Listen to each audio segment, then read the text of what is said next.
दोस्तों, हमारे भारत देश में एक से बढ़कर एक कई मंदिर मौजूद हैं, जो कि अपने भीतर अनेकों रहस्य समेटे हुए हैं। लेकिन आज हम जिस मंदिर के बारे में बात करने जा रहे हैं, वहाँ होने वाली घटना लोगों के लिए एक हैरानी का मुद्दा बनी हुई है। आप में से कई लोगों को इस बात की जानकारी तो होगी कि जब कोई लड़की अपने मासिक चक्र में होती है तो उसे अपवित्र माना जाता है, और इसी वजह से उस लड़की को मंदिर में जाने की इजाजत भी नहीं दी जाती, क्योंकि लोगों का ऐसा मानना होता है कि अगर कोई लड़की अपने मासिक चक्र के दौरान मंदिर में प्रवेश करती है तो मंदिर भी अपवित्र हो जाता है। लेकिन दोस्तों, क्या आपको ये पता है कि हमारे भारत में एक मंदिर ऐसा भी मौजूद है जहाँ कोई लड़की अपने मासिक चक्र के दौरान भी मंदिर में जा सकती है, और इससे वो मंदिर कभी अपवित्र नहीं होता, क्योंकि वहाँ खुद देवी को भी मासिक चक्र आता है। दोस्तों, आखिर ये मंदिर कौन सा है और इस मंदिर से जुड़े हुए रहस्य क्या हैं? अगर आप भी इनके बारे में विस्तार से जानना चाहते हैं तो वीडियो के एंड तक हमारे साथ जरूर बने रहें। दोस्तों, हम बात कर रहे हैं कामाख्या देवी मंदिर के बारे में, जो कि भगवान शिव की पहली पत्नी माता सती के 51 शक्ति पीठों में से एक है। पौराणिक कथाओं के मुताबिक ऐसा बताया जाता है कि जब माता सती एक बार अपने पिता प्रजापति दक्ष के यहाँ एक यज्ञ समारोह में गई थी, तो उस यज्ञ समारोह में उनके पिता प्रजापति दक्ष ने भगवान शिव का अपमान करते हुए उन्हें बुरा भला कहा था। अपने पति भगवान शिव के बारे में भला बुरा सुनने के बाद माता सती अपमान सहन नहीं कर सकी, और उन्होंने वहीं उसी यज्ञ कुंड में कूदकर अपना देह त्याग कर दिया। माता सती की मृत्यु के बाद भगवान शिव उनके जले हुए पार्थिव शरीर को उठाकर रोते रोते तांडव करने लगे।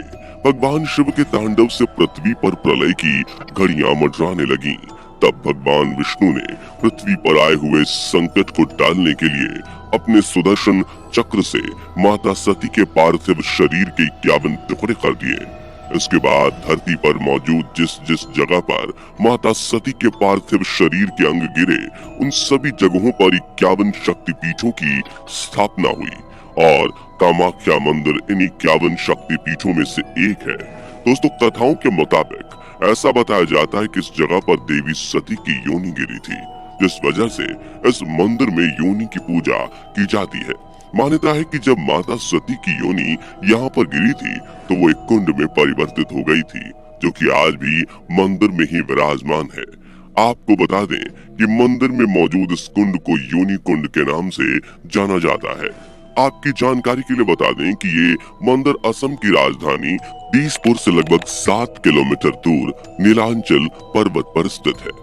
ये मंदिर 3 हिस्सों में बचा हुआ है। इनमें से जो मंदिर का सबसे बड़ा हिस्सा है, उसमें पुजारियों के सिवा और किसी को भी जाने की इजाजत नहीं होती, और मंदिर का जो दूसरा हिस्सा है, वहाँ सभी लोगों को जाने की इजाजत है। और मंदिर के इसी हिस्से में देवी का योनि कुंड भी स्थापित है। ये कुंड हमेशा ही फूलों से ढका हुआ रहता है, और वहाँ से हर वक्त पानी बहता रहता है। इसमें सबसे ज्यादा हैरान करने वाली बात है कि साल के 3 दिन कुंड में बहने वाला पानी का रंग लाल हो जाता है। ऐसी मान्यता है कि साल में 3 दिन माता को मासिक चक्र होने की वजह से पानी का रंग लाल हो जाता है, और इस दौरान मंदिर के पास मौजूद ब्रह्मपुत्र नदी का पानी भी लाल हो जाता है। इन 3 दिनों के भीतर यहाँ नदी में स्नान करना बिल्कुल वर्जित होता है। वैसे दोस्तों, इस मंदिर में देवी को मासिक चक्र आता है, इस बात का अभी तक कोई पौराणिक सबूत देखने को तो नहीं मिला है, लेकिन जो लोग भी इन बातों पर यकीन नहीं करते, वो मंदिर में आने के बाद यहाँ का नजारा देखते हुए इस बात पर यकीन करने के लिए मजबूर हो जाते हैं।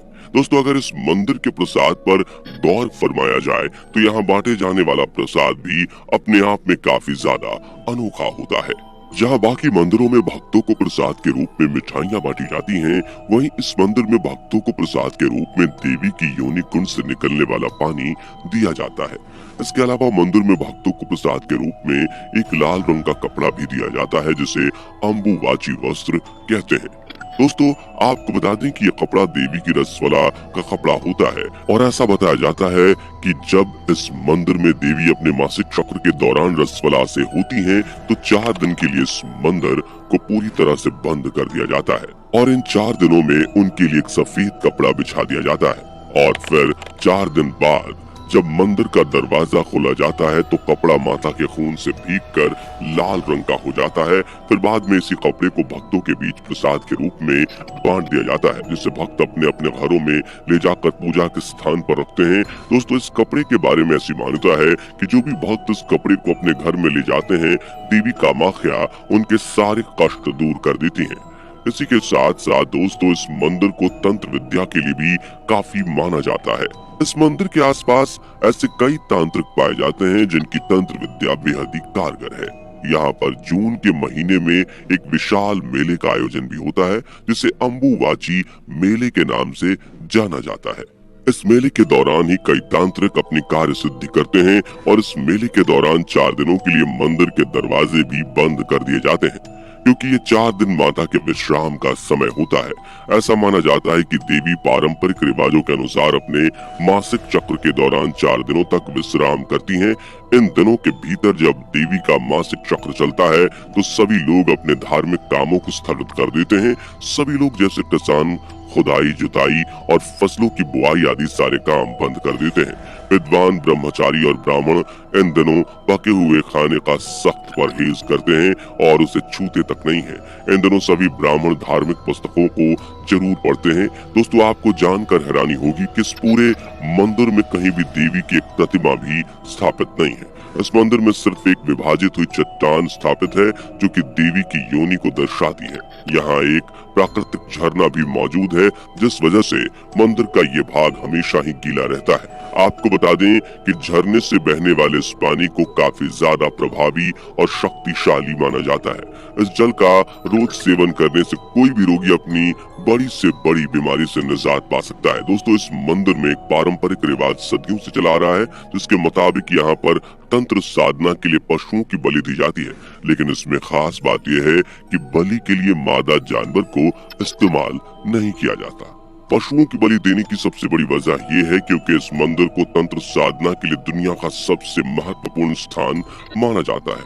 यहाँ तांत्रिक और साधुओं का हमेशा तांता लगा रहता है। दोस्तों, ऐसा बताया जाता है कि अगर किसी इंसान पर काला जादू किया गया है तो वो इस मंदिर में आकर काले जादू से मुक्त हो सकता है, क्योंकि कामाख्या मंदिर में मौजूद तांत्रिक और साधु तंत्र साधना में बेहद माहिर होते हैं और कई लोग अपने विवाह और संतान सुख के लिए भी कामाख्या मंदिर के दर्शन करने आते हैं। दोस्तों, ऐसा बताया जाता है कि कामाख्या मंदिर के भीतर ही और भी कई मंदिर मौजूद हैं और जब तक भक्त उन मंदिरों के दर्शन नहीं करते तब तक मां कामाख्या देवी की यात्रा सफल नहीं मानी जाती। यहाँ पास में उमानंद भैरव बाबा का मंदिर भी मौजूद है और जो भी भक्त कामाख्या मंदिर के दर्शन करने आते हैं वो इसके बाद भैरव बाबा के दर्शन जरूर करते हैं। ऐसा माना जाता है कि भैरव बाबा के दर्शन करने से किसी भी इंसान की सारी नकारात्मक ऊर्जा दूर हो जाती है। कामाख्या मंदिर के उत्तर दिशा के पास ही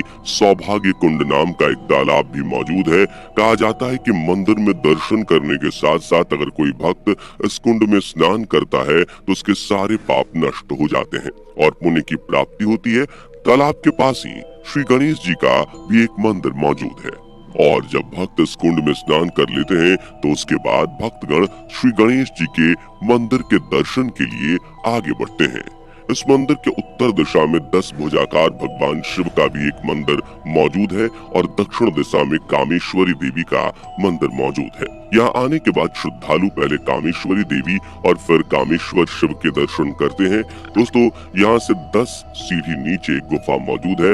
इस गुफा को देवी का योग निद्रा स्थान कहा जाता है। यहाँ हमेशा ही एक अखंड ज्योति जलती रहती है।